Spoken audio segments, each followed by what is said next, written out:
Hello बच्चों, स्वागत है आपका YAT क्लासेस में। आज हम पढ़ेंगे क्लास 9 चैप्टर 1 का पार्ट नंबर 2 होने वाला है। इसके पहले हमने पार्ट नंबर 1 में पढ़ा था कि पदार्थ क्या होते हैं, पदार्थ की प्रॉपर्टी के बारे में। तो एक बार मैं रिपीट करा देता हूँ। पदार्थ ऐसी वस्तुएं, संसार की सारी वस्तुएं जो स्थान घेरती हैं और उनका द्रव्यमान होता है, उसे हम पदार्थ कहते हैं। ठीक, पदार्थ छोटे छोटे कणों से मिलकर बना होता है। पदार्थ की 3 प्रॉपर्टी बताई थी मैंने। पहली थी पदार्थ के अंदर निर्दिष्ट स्थान पाया जाता है, फिर उसमें गतिज ऊर्जा होती है और इसमें आकर्षण बल काम करता है। आज हम इसके आगे जानेंगे कि पदार्थ की अवस्थाएं क्या होती हैं, कितने प्रकार की अवस्थाओं में पदार्थ पाया जाता है। तो आइए स्टार्ट करते हैं। पदार्थ की अवस्थाएं। भौतिक अवस्था के आधार पर पदार्थ को 3 अवस्थाओं में वर्गीकृत किया गया है। समझ में आ रहा है? भौतिक अवस्थाओं के आधार पर पदार्थ को 3 भागों में बांटा गया है। पहला है ठोस, दूसरा द्रव, तीसरा गैस। अब कुछ लोग कहेंगे इसकी 2 अवस्थाएं और भी होती हैं, पहली प्लाज्मा, दूसरी बोस आइंस्टीन कंडेंसर। लेकिन ये अपने सिलेबस में नहीं है, तो अपन को खाली इतना ही पढ़ना है। ये 9 के सिलेबस में खाली इतना ही आएगा। तो आइए स्टार्ट करके देखते हैं। ठोस क्या होता है? पदार्थ की वह अवस्था जिसका आकार और आयतन निश्चित होता है, उसे हम ठोस कहते हैं। समझ में आया बच्चों? पदार्थ की वह अवस्था जिसका आकार और आयतन दोनों निश्चित होता है, उसे हम ठोस कहते हैं। एग्जाम्पल देखते हैं। लकड़ी का एक फिक्स शेप होता है। चीनी का भी एक फिक्स शेप होगा। नमक, रेत, किताब, पेंसिल, चट्टान, खनिज आदि, ये सब क्या ठोस के अंदर आ जाते हैं। समझ में आ रहा है? जैसे ये पेन है, पेन क्या ठोस के अंदर आएगा, क्योंकि इसके कण बहुत पास पास जटिल अवस्था में मिले हुए बने हैं। इसके कण बहुत, ये मैंने कल आपको बताया भी था। देखिए, ये यहाँ भी देखते हैं। ये देखिए, ठोस के कण कितने पास पास क्लोजली पैक हैं। सेम द्रव के कण देखिए थोड़े दूर दूर हैं, इसके बीच में थोड़ा सा गैप पाया गया है। गैस के कण देखिए और ज्यादा दूर हैं। ये देख रहा है, इसमें बीच में खाली जगह दिख रही है ना आपको? सेम वैसे ही।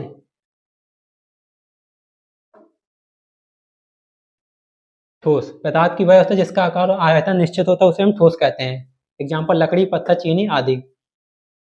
आगे देखते हैं द्रव क्या होता है। द्रव पदार्थ की वह अवस्था जिसका आयतन निश्चित होता है लेकिन आकार निश्चित नहीं होता।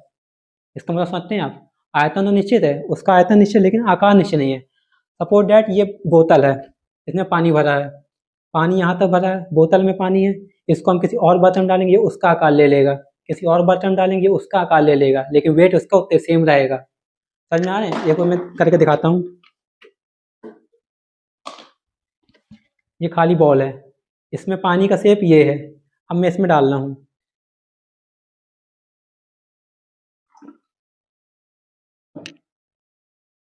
अब देखिए, इसने इसका शेप ले लिया है। समझ में आया बच्चों? सेम यही लिखा है कि पदार्थ की वह अवस्था जिसका आयतन तो निश्चित होता है। आयतन निश्चित है, इसका एक फिक्स वेट है, लेकिन आकार कोई निश्चित नहीं है। किस कभी ऐसा कभी ऐसा, किसी बर्तन डालेंगे उसके जैसा हो जाएगा, किसी अलग बर्तन डालेंगे उसके जैसा हो जाएगा। ठीक, एग्जाम्पल देखते हैं इसका। पानी हो गया, पेट्रोल हो गया, दूध हो गया, मिट्टी का तेल, अल्कोहल आदि, ये सब क्या लिक्विड के अंदर आते हैं, द्रव के अंदर आते हैं। अब हम जानते हैं गैस के बारे में। पदार्थ की वह अवस्था जिसका आकार और आयतन दोनों अनिश्चित रहता है, कोई फिक्स नहीं रहता। ना तो उसका आकार है, ना ही आयतन है, ये कोई फिक्स नहीं है। इस कमरे में हवा है, लेकिन इसको हम देख नहीं सकते, ना कोई आकार है ना कोई आयतन है। ठीक, उसे हम क्या कहते हैं? गैस कहते हैं। एग्जाम्पल देख सकते हैं। हवा को देख सकते हैं? नहीं। भाप हो गई, ऑक्सीजन हो गई, हाइड्रोजन हो गई, कार्बन डाइऑक्साइड CO2 हो गई, नाइट्रोजन हो गई, ये सब क्या गैसों के अंतर आती हैं। अब हम जानते हैं, इसकी कंपेरिजन कर लेते हैं तो आगे और ज्यादा समझ में आएगा आपको। ये देखिए, कंपेरिजन मोस्ट इंपॉर्टेंट, एग्जाम में हर बार पूछे जाने वाला क्वेश्चन है ये। अब जानते हैं गुणों के आधार पर ठोस, द्रव, गैस में क्या क्या अंतर है। बहुत ज्यादा आता है, एग्जाम में हर बार आता है, इसको ध्यान से पढ़िएगा। कणों के बीच स्थान ठोस में बहुत कम होता है, द्रव में ठोसों से अधिक, गैसों से कम। समझ में आया? द्रव में क्या ठोस से अधिक होगा, गैस से कम होगा। गैस में कण बहुत दूर दूर होते हैं। देखिए आपको, ठोस के कण बहुत पास पास हैं, द्रव के कण थोड़े दूर दूर हैं। ठोस से ज्यादा है, गैस से कम है। समझ में आ रहा है? गैस के कण बहुत ज्यादा दूर हैं। ये देख के कितना बीच में गैप दिख रहा है। ठीक, वही चीज लिखा है। कणों के बीच का स्थान बहुत कम होता है, ठोस से अधिक, गैस से कम। द्रव में होता है, गैसों में कण बहुत दूर दूर होते हैं। आकर्षण बल, अट्रैक्शन फोर्स। ठीक, बहुत मजबूत होता है, बहुत ज़्यादा मजबूत, एक दूसरे जकड़े इसमें देखिए आकर्षण बहुत ज़्यादा, इसलिए कि बहुत ज़्यादा ठोस है। ठीक, लिक्विड का मजबूत होता है लेकिन स्थिति बनाए रखने के लिए पर्याप्त नहीं है। लिक्विड का है मजबूत है लेकिन स्थिति यहाँ वहाँ होती रहेगी, जैसे मैंने आपको उसमें दिखाया था बोतल में, मजबूत है लेकिन यहाँ वहाँ हिल रहा है ये, कभी यहाँ कभी वहाँ। ठीक है, समझ में आ रहा है ना बच्चों। आगे देखते हैं गैस। गैस का तो बिल्कुल होता ही नहीं है उसमें, आकर्षण बल एक भी काम ही नहीं करता गैस में। आगे देखते हैं कणों की व्यवस्था, सघन रूप से व्यवस्थित होते हैं, क्रमबद्ध क्रमबद्ध तरीके से इसके कण लगे हुए होते हैं। जैसे कि इस किताब के कण एक फिक्स मात्रा में है, किताब ठोस में आएगी, ठीक वैसे ही द्रव में क्या होता है, एक दूसरे पर फिसल सकते हैं, अव्यवस्थित फिसलते रहते हैं, इसलिए यहाँ वहाँ पानी होता रहता है। गैस, गैस के अव्यवस्थित रहते हैं बहुत ज्यादा। कोई आकार, आकार ठोस का आकार निश्चित होता है, एक फिक्स शेप होता है ठोस का, ईटे का एक फिक्स शेप होगा, जैसे स्पिन का एक फिक्स शेप है। द्रव, द्रव बर्तन का आकार ले लेता है, बर्तन का आकार ले लेगा। जैसे अपन ने 1 kg क्या 1 लीटर क्या लिया, पानी लिया, इसको अपन ने गिलास में डाला तो ये उसके जैसा हो गया, कटोरी में डाला तो उसके जैसा हो गया, थाली में डाला तो ये उसके जैसा हो जाएगा। समझ में आ रहा है ना बच्चों। पानी तो उतना ही रहेगा 1 लीटर, लेकिन उसका क्या शेप बदलता रहता है, कोई निश्चित आकार नहीं होता। गैस का क्या कोई निश्चित शेप ही नहीं होता। आयतन, आयतन इसका एक निश्चित आयतन रहेगा, वॉल्यूम रहेगा, इसका आयतन निश्चित नहीं रहता, फिक्स नहीं रहता, कोई निश्चित आयतन ही पूरे बर्तन को भर देते हैं, इसका कोई आयतन निश्चित नहीं है। गैस को हम किसी भी चीज में भर लेंगे। समझ में आया बच्चों आपको। संपीड़ितता, कंप्रेसिबिलिटी, ठोस को संपीड़ दबाया नहीं जा सकता, द्रव को लगभग नगण्य संपीड़क, बहुत कम मात्रा में दबाया जा सकता है। पानी को आप दबा लेंगे क्या, पानी तो उतना ही जाएगा ना। आसानी से संपीड़ित किया जा सकता है, आसानी से कंप्रेस किया जाता है, इसलिए आपने देखो घर में सिलेंडर होता है, जैसे हम कहते हैं एलपीजी, लिक्विड पेट्रोलियम गैस, वो क्या उसमें लिक्विड गैस को एक संपीड़ित दबा के रखा जाता है, इसलिए वो लिक्विड मात्रा में होती है। गतिज ऊर्जा, ये मैंने पहले पानी में बताया था, बहुत कम होती है इसमें, गति ऊर्जा बहुत कम नगण्य होती है, मतलब ये समझ लीजिए। द्रव में ठोसों से अधिक होती है, ठोस की अपेक्षा क्या है इसमें द्रव में बहुत ज्यादा होती है, गैस में और अधिक गति, बहुत ज्यादा गति ऊर्जा होती है। इसलिए आपने देखी धूप जलाइए कभी घर में, आप यहाँ जलाएंगे, कहाँ पर, यहाँ जला रहे होंगे तो पूरे कमरे में, कमरे क्या, अगर गेट खोलो गेट के बाहर भी आपको महक आएगी, क्यों, क्योंकि उसमें गति ऊर्जा बहुत ज्यादा, वो यहाँ वहाँ धुआं पूरे पूरे कमरे में फैल जाएगा। समझ में आ रहा है ना। अब हम देखते हैं कणों की गति ऊर्जा के बारे में। कणों की गति निश्चित स्थान पर कंपन करते हैं, इसका मतलब क्या हुआ, आगे समझाते हैं। द्रव में क्या होता है, एक दूसरे के पास से गुजर सकते हैं, गैस में क्या होता है, सभी दिशाओं में स्वतंत्र रूप से गति करते रहते हैं। समझ में आ रहा है आपको। एग्जाम्पल समझते हैं। अपन क्या छोटे में स्कूल में पढ़ते थे, कैसे जब स्कूल जाते थे तो लाइन में खड़े हो जाते थे, सुबह जब प्रेयर होती थी, प्रार्थना होती थी, अरे बोलो भैया, जाते थे कि नहीं जाते थे, अपन ऐसे खड़े हो जाते थे। ठीक, सुबह क्या एक सीक्वेंस में खड़े हैं तो क्या हो गया, ये निश्चित स्थान पर कंपन करते, एक ही जगह पे क्या ऐसे खड़े रह जाएंगे, ऐसे ऐसे कंपन करेंगे, यहाँ वहां तो जा नहीं सकते ना अपन, एक ही जगह खड़े रहें, अगर यहाँ वहां कंपन करेंगे, ये बगल वाला कहेगा सीधे खड़े रहे। ठीक, इसमें क्या है, द्रव में एक दूसरे के पास से गुजर सकते हैं, इसका समझते हैं कैसे। ये तो प्रार्थना का समय था, प्रेयर का टाइम। अब जब लंच हो गया, लंच में क्या अपन ने किया, लंच में कोई बच्चा यहाँ खाना खा रहा है, कोई बच्चा यहाँ खा रहा है, कोई यहाँ खा रहा है, कोई यहाँ पे कोई बैठ गया, कोई कोई छत पे चला गया, कोई और कहीं बैठ गया। ऐसे तो होता है लंच में, एक जगह बैठ के खाते हो सब कोई। तो लंच में क्या एक, इसमें क्या लिखा है, एक दूसरे के पास से गुजर सकते हैं, तो भाई साहब ये कभी यहाँ चला जाएगा, ये कभी यहाँ चला जाएगा। ठीक है, ऐसे ही तो हो रहा था अपने पानी वाले एग्जाम्पल में, यहाँ वहाँ हो रहा है ये। ठीक है, तो वही लिखा है, ये एक दूसरे के पास से गुजर सकते हैं। आगे देखते हैं गैस वाले में क्या होता है, सभी दिशाओं में स्वतंत्र रूप से गति करते हैं। अब क्या छुट्टी हो गई अपने स्कूल की, छुट्टी में क्या,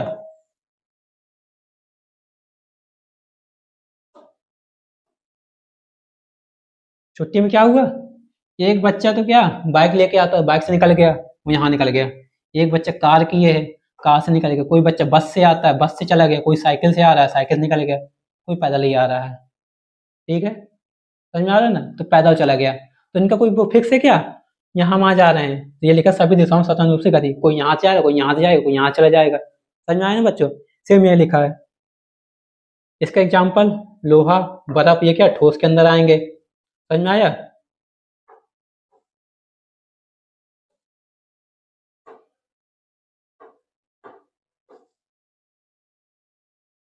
इसका इसका एग्जाम्पल देखिए द्रव का। द्रव में क्या आएगा? पानी आ जाएगा, तेल आ जाएगा, तेल आ जाएगा, और भी लिक्विड की चीजें जो सब पेप्सी वगैरह, कोका कोला, ये सब क्या द्रव में आ जाएंगी। गैस में क्या क्या आएगा? गैस में देखिए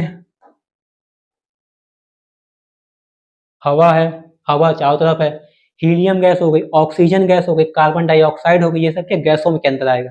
इसमें कोई आपको दिक्कत हो आप बता सकते हैं, कमेंट कर सकते हैं।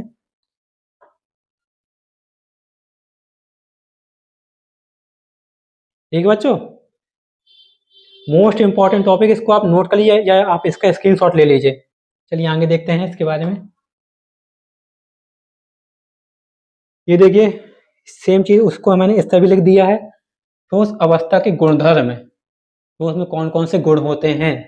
पहला, ठोस का आकार निश्चित होता है, पहले समझा दिया। ठोस का आयतन निश्चित, आयतन निश्चित होता है। ठोस में संपीड़ितता नगण्य होती है, कंप्रेस नहीं किया जा सकता।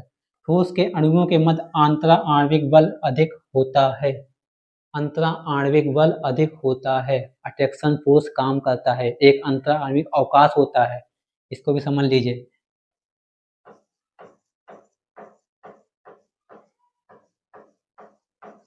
जो इसके बीच का गैप है इसे हम अंतर आणविक अवकाश कहेंगे।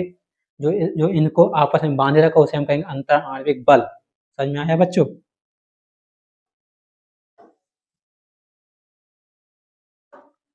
ठीक। ठोस अवस्था में स्पष्ट सीमाएं होती हैं। सीमा मतलब एक फिक्स शेप होता है, ऐसे आप इसको ऐसे समझ सकते हैं। ठीक है, अब द्रव के बारे में जानेंगे। द्रव का आकार निश्चित नहीं होता, कोई आकार फिक्स शेप नहीं है। किसी बर्तन में डालेंगे वो उसका शेप ले लेगा, कटोरी में डालेंगे उसका शेप ले लेगा, गिलास में अपना शेप ले लेगा। समझ में आ रहा है ना? द्रव का आयतन भी निश्चित नहीं होता। द्रव की संपीड़ितता ठोस से अधिक व गैस से कम होती है, ये मैंने आपको पहले समझाया भी है। द्रव की संपीड़ितता, द्रव को कंप्रेस करेंगे ठोस से ज़्यादा कर सकते हैं, गैस से कम। ठीक। द्रव में अणुओं के मध्य अंतर आणविक बल कम होता है, एक मैंने समझा दिया। अंतर आणविक अट्रैक्शन फोर्स कम होता है, इसलिए क्या पानी यहाँ में हिलता रहता है। ठीक। द्रव तरल होते हैं और उसमें बहाव होता है। द्रव के लिक्विड मात्रा में पाया तो तरल बह और वो बह सकता है यहाँ में। समझ में आ रहा है ना? गैस अवस्था के गुणधर्म में अब जानेंगे गैस के बारे में। मोस्ट इंपॉर्टेंट है ये तीनों टॉपिक, इसको आप स्क्रीनशॉट लेके रख लीजिए, एग्जाम में पक्का आएगा। गैस का आकार निश्चित नहीं होता, गैस का कोई आकार फिक्स शेप नहीं है। ठीक है, समझ में आ रहा है? वो कहीं भी मूव कर सकती है। ठीक। गैस का आयतन निश्चित नहीं होता, कोई आयतन नहीं, कोई फिक्स वॉल्यूम नहीं है। गैस की संपीड़ितता सर्वाधिक होती है, उसको हम कंप्रेस करके रख सकते हैं। आपने परफ्यूम लगाया होगा, परफ्यूम क्या गैस है, गैस को हम कंप्रेस करके उसको बॉटल में भर देते हैं। ठीक। गैस की अंतरा आणविक बल बहुत कम होता है, उसमें अंतर आणविक अट्रैक्शन फोर्स बहुत कम होता है, क्योंकि इसके क्या कण दूर दूर होते हैं। कोई कण यहाँ है, कोई कण यहाँ है। ये देखो, ये गैस के कण है, कोई एक भाई साहब यहाँ टहल रहे हैं, कोई एक यहाँ टहल रहे हैं, कोई एक यहाँ टहल रहे हैं। समझ में आ रहा है ना आपको? गैसों में कोई स्पष्ट सीमाएं नहीं होती, कोई फिक्स सीमाएं नहीं होती। ठीक है, ठीक बच्चों। अब जानेंगे बच्चों पदार्थ की अवस्था में परिवर्तन। पदार्थ की, ये इसका मतलब क्या है? पदार्थ की अवस्था में परिवर्तन, हम पदार्थ की अवस्था को चेंज कैसे करते हैं, मतलब एक रूप से दूसरे रूप में हम कैसे उसको बदल सकते हैं। ये भी पहले ही प्लास्टिक का बना है, तो इसमें मतलब पहले प्लास्टिक ऐसे थोड़ी आई होगी, कोई रूप होगा उसको हम चेंज करके ऐसा रूप दे दिया। ठीक, वही अपन को पढ़ेंगे। पदार्थ की अवस्था को निम्न रूप से दो तरह से बदला जा सकता है। इसका मतलब क्या होगा? पदार्थ को हम दो प्रकार से हम चेंज कर सकते हैं। पहले या तो उसके हम तापमान में बदलाव कर देंगे, या तो हम उसका तापमान चेंज कर देंगे। ठीक है बच्चों, या तो उसको हम दाब में बदल के, या तो उसमें प्रेशर लगाएंगे तो जो उससे चेंज हो जाएगा। ठीक, आगे समझते हैं कैसे करेंगे। पहले हम जानेंगे तापमान का प्रभाव, तापमान में परिवर्तन करके कैसे हम उसको चेंज कर सकते हैं। ठीक बच्चों, ये कहाँ गया?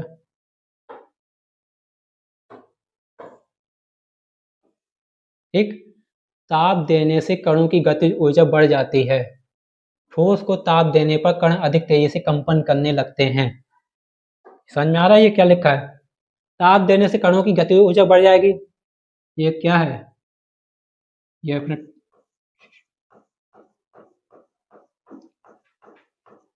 यहाँ हमने नीचे क्या फ्लेम जला दी, आग लगा दी, ठीक है, इस तरह अपन ने क्या आग लगा दी, तो इसके कण क्या आपस में दूर दूर भागेंगे, तो वही लिखा है, ताप देंगे कणों की गति ऊर्जा बढ़ जाएगी, कण के यहाँ मूव करने लगेंगे।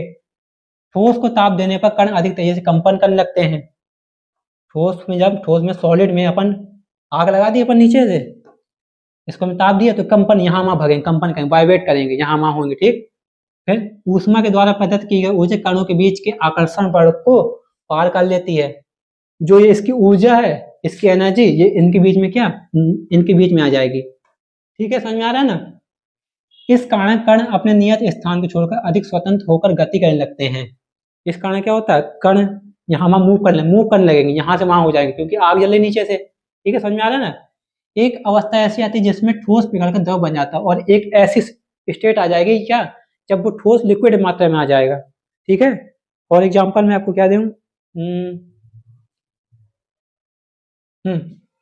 बर्फ है अपनी, बर्फ है, बर्फ को क्या किया अपन ने, गैस के नीचे रख दिया, ठीक।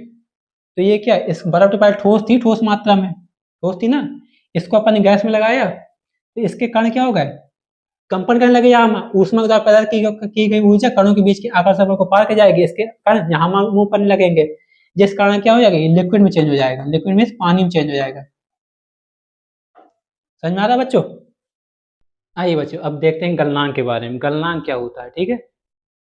गलनांक है वह ताप जिस पर कोई ठोस पिघल कर द्रव बन जाता है। समझ में आ रहा है, कोई एक टेम्परेचर जिस पर कोई हम ठोस लेंगे वह द्रव में चेंज, लिक्विड में चेंज हो जाएगा, उसे हम क्या कहेंगे, गलनांक कहते हैं, पदार्थ का गलनांक बिंदु कहते हैं, ठीक है। एग्जाम्पल देखते हैं, अपना एक बर्फ का टुकड़ा है, अपन ने एक मोमबत्ती या गैस जला दी, ठीक, मोमबत्ती ने गैस जलाई है, तो ये ठोस था, सॉलिड में था, कुछ समय बाद के लिक्विड हो जाएगा, ठीक। उस प्रोसेस को हम क्या कहेंगे, गलनांक कहेंगे। वह ताप, वह टेम्परेचर जिस पर कोई ठोस पिघल कर द्रव बन जाता है, उसे हम पदार्थ का गलनांक कहते हैं। बर्फ का गलनांक बिंदु होता है 273.16 केल्विन।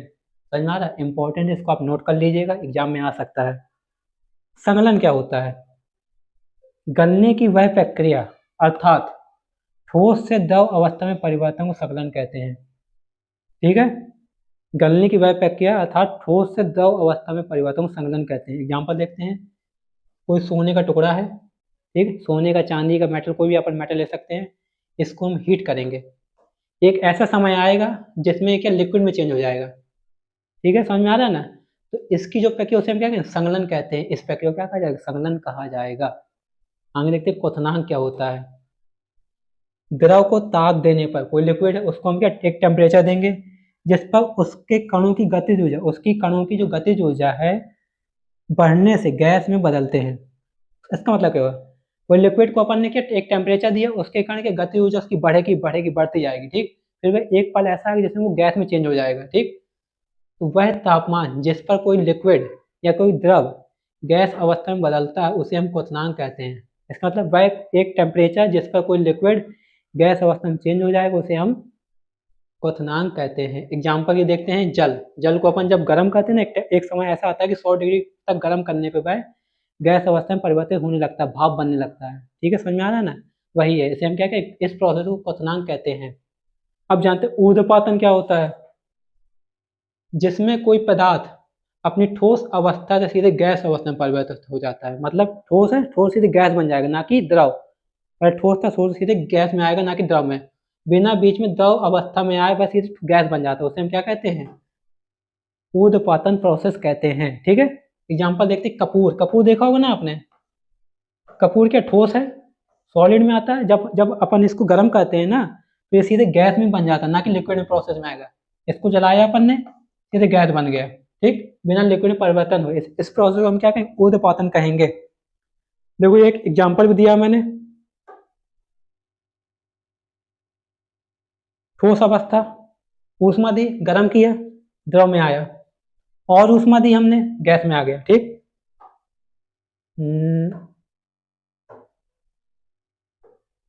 ठोस को अपन ने गर्म किया, हीट दी, लिक्विड में चेंज हो गया, लिक्विड को गर्म किया, गैस में आ गया, ठीक।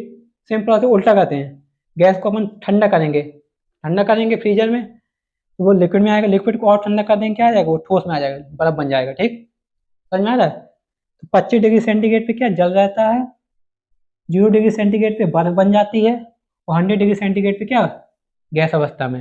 100 डिग्री सेंटीग्रेड पे क्या वो गैस है पानी, 0 डिग्री सेंटीग्रेड पे बर्फ बन जाएगा, द्रव अवस्था में आ जाएगा, सॉरी ठोस में आ जाएगा। 25 डिग्री सेंटीग्रेड पे क्या द्रव में आ जाएगा। समझ में आ रहा है। इसके आगे का पार्ट है दाब में बदलाव करने पर ठोस द्रव गैस में क्या अंतर आता है, इसको अपन हम देखेंगे नेक्स्ट पार्ट में। अगर ये आपको लेक्चर समझ में आया हो, आपको अच्छा लगा तो इस चैनल को लाइक करिए, शेयर करिए एंड सब्सक्राइब करिए, और बने रहिए हमारे साथ ऐसे ही इंटरेस्टिंग वीडियो को देखने के लिए। धन्यवाद।